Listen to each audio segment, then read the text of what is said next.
Buenas tardes, mi nombre es María Alejandra Angulo, soy estudiante de Derecho del Grupo D y en esta ocasión vamos a hablar sobre la película Los dos papas. Más específicamente vamos a hablar sobre una de las preguntas que más me dejó pensando la película. La pregunta es, ¿cómo está fundamentada la ley interna de la Iglesia Católica para que en su desarrollo ponga por encima de todo los intereses de la misma? ¿A qué me refiero? Nada más ni nada menos que a la manera de manejar las confesiones. Como se afirma en la película, hubieron sacerdotes y hasta obispos que llegaron a confesarse a otros sacerdotes y a otros obispos sus pecados. Pero, aparte de pecados, también llegaron a confesar delitos que incluían daño o abusos contra menores de edad. Y con esto, pues claramente me refiero a la pederastia.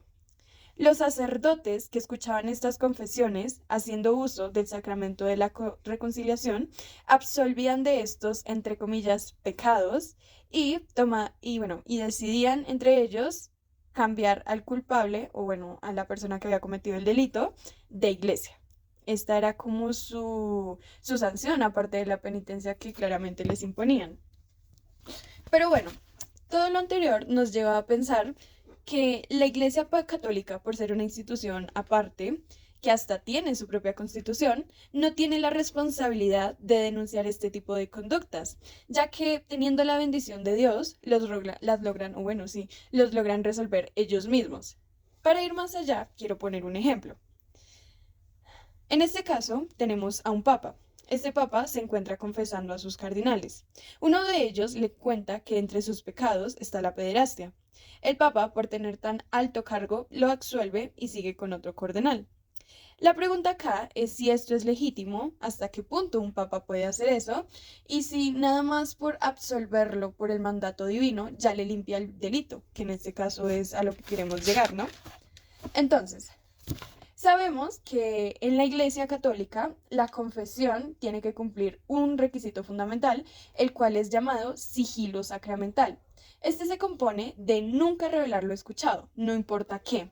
Y si alguien de las personas que escucharon eso, o sea, sacerdotes, obispos, cardinales, lo llegase a hacer, va a tener una sanción muy grave que hasta puede ser la pérdida de su cargo. Iniciando por acá, veríamos que de por sí un papa no podría en términos de la iglesia contar lo dicho, ya que, ya que si por lo menos quisiera iniciar un juicio canónico, que es lo que nos mencionan en la película, tendría que tener pruebas que no fueran la confesión, ya que esta sería invalidada. No lo sé, pero esto de alguna forma nos deja ver la doble moral que puede existir en la iglesia católica. Además, nos da a entender que para que el Papa pueda hacer algo con lo dicho, es obedeciendo por encima de la Iglesia a la ley que lo rige como persona. Claramente, si el Papa ya no se acoge a la ley de su Iglesia, sino que se acoge como tal a las leyes que lo rigen como individuo de un Estado, su palabra sí tendría valor y sobre todo esa confesión. Eso sí, el Papa se estaría arriesgando a perder su cargo y pues tal vez esperar que su confesión, o bueno, lo que va a decir ante un juez, sea invalidado o sean las pruebas encubiertas por la iglesia, ya que claramente a la iglesia no le conviene que este tipo de escándalos se sepan por, como lo mencionan en la película, perder seguidores. Por lo tanto, podemos ver cómo los intereses de la Iglesia Católica están por encima de los daños que sus integrantes puedan hacer. Y con esto me refiero a los daños que puedan ocasionar en las víctimas, que en este caso son menores de edad. Podríamos ver una perspectiva donde las víctimas son silenciadas, los culpables no resarcen su daño y los feligreses viven siempre engañados. Las leyes de la Iglesia Católica están diseñadas para que de esta nunca se vea lo negativo, pero como ya vimos, se ha logrado destapar este tipo de escándalos. ¿A qué costo?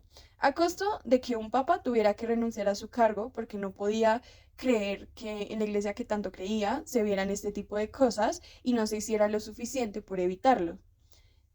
Tuvimos que pasar porque entrara otro papa y este sí ya llegara con un historial de, ¿cómo decirlo?, más servicio social en el cual tomara el cargo en sus manos y comenzara a hacer las cosas necesarias para que por fin se vea un poco de justicia para las víctimas que fueron dañadas, ya que, como mencionamos anteriormente, en la confesión el sacerdote limpiaba su alma, pero ¿qué pasaba con las víctimas de sus actos?